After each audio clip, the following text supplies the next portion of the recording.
आप सभी का हमारे YouTube चैनल पे बहुत बहुत स्वागत है। आइए जानते हैं निर्जला एकादशी वर्ष 2023 में व्रत को कब रखा जाएगा, व्रत का पारण कब किया जाएगा और किस चीज से किया जाएगा, व्रत के दौरान क्या करना चाहिए नहीं करना चाहिए, किन बातों का ध्यान रखना चाहिए। तो आइए जानते हैं इन सबों के बारे में। ज्येष्ठ माह के शुक्ल पक्ष में पड़ने वाली एकादशी को इसे निर्जला एकादशी के नाम से जाना जाता है। इस एकादशी को और अन्य नामों से भी जाना जाता है। इसे भीमशैनी एकादशी और पांडव एकादशी के नाम से जाना जाता है। यह एकादशी का व्रत अन्य सभी एकादशियों व्रत से कई गुना पुण्य फलदायी माना गया है। निर्जला यानी कि इस व्रत में जल का भी त्याग करना पड़ता है।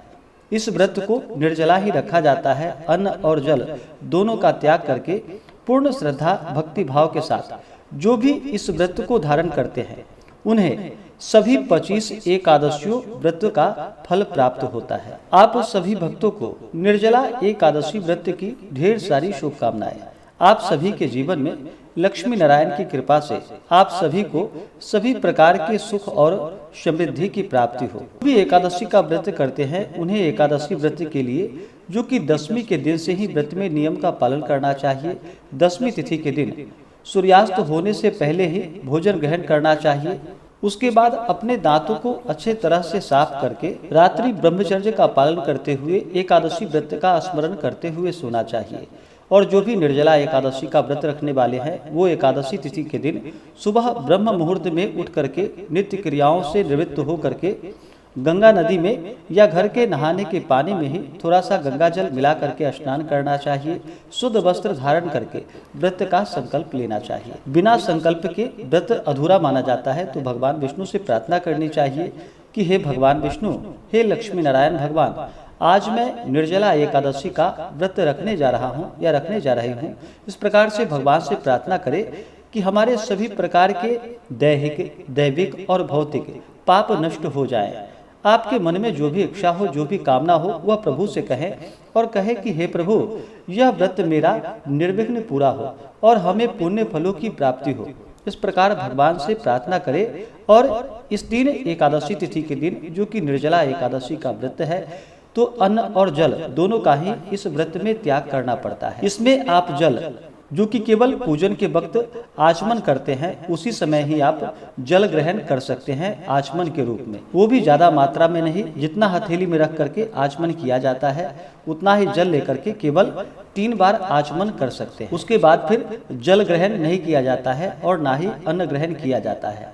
हाँ, जो भी भक्त सक्षम ना हो पाए निर्जला रहने में तो आप फलाहार ग्रहण करके भी व्रत को धारण कर सकते हैं। गाय के दूध का सेवन कर सकते हैं, फलों का सेवन कर सकते हैं। जो निर्जला नहीं रह पाते हैं वो फलाहार करके भी व्रत को धारण करें, इसमें कोई दोष नहीं है। क्योंकि निर्जला रहना सभी से संभव नहीं हो पाता है तो आप अपने सामर्थ्य के अनुसार ही व्रत को धारण करें। अगर हो पाए तो निर्जला व्रत को धारण करना चाहिए। अन्न और जल दोनों का ही त्याग करना चाहिए। एकादशी सूर्योदय से लेकर के द्वादशी सूर्योदय तक जो कि अन्न और जल दोनों का त्याग करना चाहिए। एकादशी तिथि के दिन सुबह और शाम के वक्त पूरे विधि विधान के साथ भगवान विष्णु का पंचोपचार या खोटसोपचार पूजन विधि के द्वारा पूजन करना चाहिए। रात्रि में जागरण करते हुए समय को व्यतीत करना चाहिए। एकादशी व्रत में जागरण करने का बड़ा ही विशेष महत्व माना गया है। तो जहाँ तक हो सके एकादशी व्रत में जागरण करनी चाहिए। एकादशी तिथि के दिन विशेष प्रकार से जहाँ तक बन सके इस दिन दान पुण्यों का कार्य करना चाहिए। निर्जला एकादशी के व्रत में जो कि जल से भरा हुआ घड़ा दान करने का विशेष महत्व माना गया है। मीठे शरबत बना करके उसका दान करना चाहिए। जो भी आपसे जहाँ तक बन सके अन्न, वस्त्र, गौ, स्वर्ण आदि जो भी बन सके अवश्य ही दान पुण्यों का कार्य करना चाहिए। इस व्रत में भगवान विष्णु को जो कि विशेष करके ककरी का भोग लगाना चाहिए। आम का भोग भगवान को लगाना चाहिए। दूध से बने हुए वस्तुओं का भगवान को भोग लगाना चाहिए।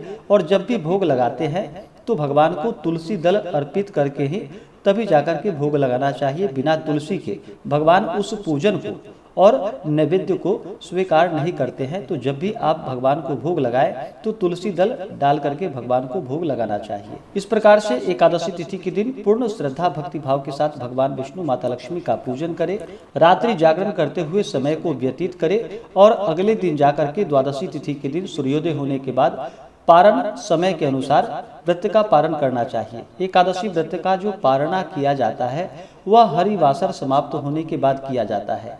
हरिवासर का समय जो होता है वह समय द्वादशी तिथि का पहला चौथाई हिस्सा, यह समय हरिवासर का होता है। तो हरिवासर समाप्त होने के बाद व्रत का पारण करना चाहिए। जो भी एकादशी का व्रत करते हैं उन्हें एकादशी व्रत के दौरान तामसिक वस्तुओं का प्रयोग बिल्कुल भी नहीं करना चाहिए। नशा आदि का प्रयोग करते हैं, तंबाकू आदि खाते हैं तो इसका भी प्रयोग बिल्कुल भी नहीं करना चाहिए। मांस, मदिरा, लहसुन, प्याज आदि का प्रयोग नहीं करना चाहिए। शुद्ध और सात्विकता का पालन करते हुए धर्म का आचरण करते हुए रहना चाहिए। व्रत के दौरान किसी के ऊपर क्रोध नहीं करनी चाहिए। अपने मन में किसी के प्रति ईर्ष्या या द्वेष का भाव नहीं लाना चाहिए। ब्रह्मचर्य का पालन करना चाहिए। अपने से बड़ों का सदा ही आदर और सम्मान करना चाहिए। महिलाओं का सदा ही सम्मान करना चाहिए। जहाँ पर भी महिलाओं का सम्मान होता है वहाँ पर माता स्थिर लक्ष्मी का निवास होता है। तो महिलाओं का बिल्कुल भी अपमान नहीं करना चाहिए। जहाँ तक हो भगवत चरण में अपना मन लगाना चाहिए। दुष्ट, पाखंडी, चोर आदि व्यक्ति से दूरी बना करके ही रखनी चाहिए। इस दिन ओम नमो भगवते वासुदेवाय आदि मंत्रों का जप करना चाहिए। श्री कृष्ण गोविंद हरे मुरारी आदि नाम जप करते हुए समय को जहाँ तक हो सके व्यतीत करना चाहिए। इससे भगवान विष्णु अपने भक्तों पर अति प्रसन्न होते हैं और अपना कृपा प्रदान करते हैं। अब आइए जानते हैं निर्जला एकादशी व्रत के शुभ मुहूर्त के बारे में और पारण समय के बारे में। ज्येष्ठ मास शुक्ल पक्ष एकादशी तिथि प्रारंभ समय जो कि 30 मई 2023 दिन मंगलवार दोपहर 1:09 और एकादशी तिथि की समाप्ति होगी 31 मई 2023 दिन बुधवार दोपहर 1:47 पे। तो हमें शुद्ध रूप से जो सूर्योदय व्यापनी के अनुसार एकादशी व्रत के लिए समय प्राप्त हो रहा है वह समय 31 मई 2023 दिन बुधवार को प्राप्त हो रहा है। तो इस दिन सभी व्रत को धारण करेंगे और इस व्रत का पारण जो कि अगले दिन जाकर के 1 जून 2023 दिन गुरुवार को व्रत का पारण किया जाएगा। पारण का जो समय होगा वह समय 1 जून को जो कि सुबह 5:50 से सुबह 7:50 तक व्रत का पारण किया जाएगा। निर्जला एकादशी व्रत का पारण तिलेन पारणम यानी कि तिल से इस व्रत का पारण किया जाएगा। यह संभव ना हो पाए तो आप तुलसी दल और जल से व्रत का पारण करें। द्वादशी तिथि की जो समाप्ति है वह 1 जून को दोपहर 1:40 पे द्वादशी तिथि की समाप्ति है। एकादशी तिथि के दिन सूर्योदय का जो समय होगा वह समय सुबह 5:08 और सूर्यास्त शाम 6:43। नक्षत्र इस दिन जो कि हस्त नक्षत्र होगा सुबह 6 बजे तक, उसके बाद चित्रा नक्षत्र। योग जो कि व्यतिपात योग रात्रि 8:14 तक, उसके बाद वरियान योग। एकादशी तिथि के दिन 31 मई को जो कि राहु काल का समय होगा वह समय सुबह 11:55 से दोपहर 1:38 तक राहु काल का समय होगा। राहु काल समय के दौरान कोई भी शुभ कार्य, पूजन आदि का कार्य नहीं करना चाहिए या नया कार्य नहीं करना चाहिए, यह लाभप्रद नहीं होता है। और 1 जून को जो राहु काल का समय होगा वह समय दोपहर 1:38 से दोपहर 3:20 तक राहु काल का समय होगा। एकादशी का व्रत जो कि सभी प्रकार के पापों को नष्ट करने वाली है और जब व्यक्ति के पाप और ताप नष्ट होते हैं तभी उनके पुण्यों का उदय हो पाता है। उसके बाद ही सभी प्रकार के सांसारिक सुखों की प्राप्ति होती है।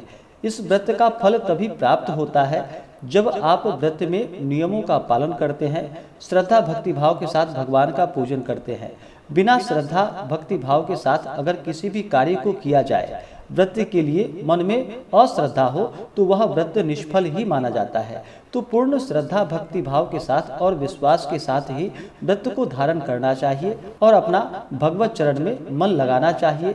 इससे भगवान श्री हरि विष्णु अति प्रसन्न होते हैं और अपने भक्तों के सभी प्रकार के पाप और ताप को नष्ट कर देते हैं तथा सुख और समृद्धि का आशीर्वाद प्रदान करते हैं और अंत में फिर मोक्ष को प्रदान करते हैं। हम अगले वीडियो में जानेंगे निर्जला एकादशी व्रत के संपूर्ण पूजन विधि के बारे में। तो आशा करता हूँ कि यह जानकारी आपको अच्छा लगा हो। ऐसे ही ज्ञानवर्धक जानकारियाँ प्राप्त करने के लिए हमारे इस चैनल पे अगर आप नए हैं तो चैनल को लाल बटन दबा करके सब्सक्राइब करें, साथ में बेल आइकन घंटी को दबाएं ताकि मेरे वीडियो का नोटिफिकेशन आपको समय से मिलता रहे।